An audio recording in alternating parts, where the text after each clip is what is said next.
अस्सलाम वालेकुम नाज़रीन, आप सभी दोस्तों को हम कायद टीवी पर खुशामदीद कहते हैं। ड्रामा सीरियल भरोसा प्यार तेरा के नेक्स्ट एपिसोड नंबर 62 में आप सभी दोस्त देखेंगे कि निदा फोन पर बात कर रही है तो यासिर भी वहां पर मौजूद होता है। निदा कॉल ड्रॉप होने के बाद यासिर से कहती है कि तुम चुप चुप कर मेरी बातें सुन रहे हो।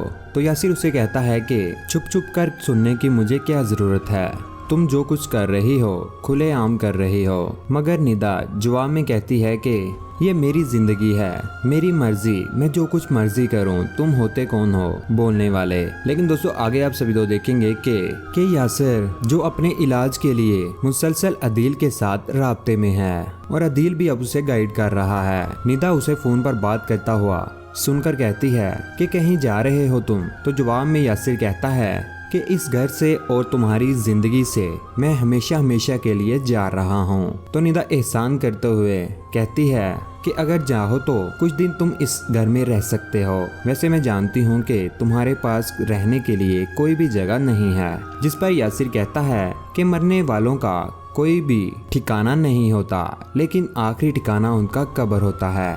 तो उधर लाइबा जो कि अपनी मर्जी की मालिक बन चुकी है, ना उसके सोने का कोई वक्त है ना ही उठने का। तो जब इशरत बेगम उसके कमरे में आती है तो वो कहती है कि हेलो खाला। तो वो इससे पूछती है कि हो गई तुम्हारी सुबह। तो जवाब में लाइबा कहती है कि वो हाँ, हम रात को मूवी देखते रहे थे तो लेट आंख खुली है। जिस पर मिकाल की वालदा उसे कहती हैं कि तुम्हारी आंख तो नहीं खुली, लेकिन मिकाल बगैर नाश्ता किए ऑफिस चला गया है, कम से कम उसको नाश्ता तो देकर तुम रुखसत कर सकती थी। ये सुनते ही लाइबा इशरत बेगम को घूरने लगती है और उनके पास आकर कहती है कि खाला, मैं पुराने जुमाने की बीवी नहीं हूँ जो शोहर की खिदमत को इबादत समझती थी। इशरत बेगम ये लाइबा की जुबान दराजी सुनकर हैरान है। वो लाइबा की वालदा को फोन करके उसकी करतूतों के बारे में बताती हैं कि लाइबा की सारी हरकतें पहली जैसी हो गई हैं। कोई बात पूछो तो बदतमीजी से साथ जवाब देती है। तो जवाब में इशरत बेगम को कहती हैं कि पहले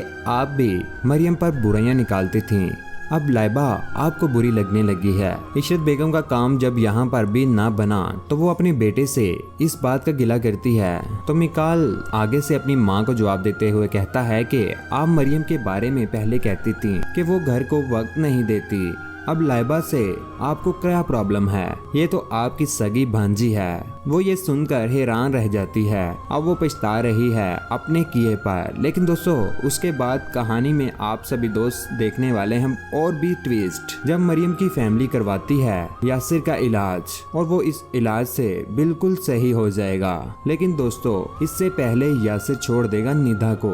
लेकिन दोस्तों आप सभी दोस्तों को क्या लगता है कि क्या मरियम आएगी घर में वापस और लाइबा का क्या हाल देखना चाहते हैं जिसने मरियम के साथ इतना जुल्म किया? अपनी कीमती राय का निजी कमेंट सेक्शन में जरूर इजहार कीजिएगा। वीडियो को लाइक कीजिएगा और हमारी वीडियो आप सभी दोस्त अपने सभी दोस्तों के साथ जरूर शेयर किया करें। चैनल पर अगर नए तो चैनल को सब्सक्राइब करने के बाद बेल का बटन जरूर दबाइएगा। उसका फायदा ये होता है फ्यूचर में हम कोई भी वीडियो डालेंगे वो आप तक जल्द पहुंच जाएगी। अपना ख्याल रखिएगा, दुआ में याद रखिएगा। अल्लाह हाफिज, अल्लाह निगहबान।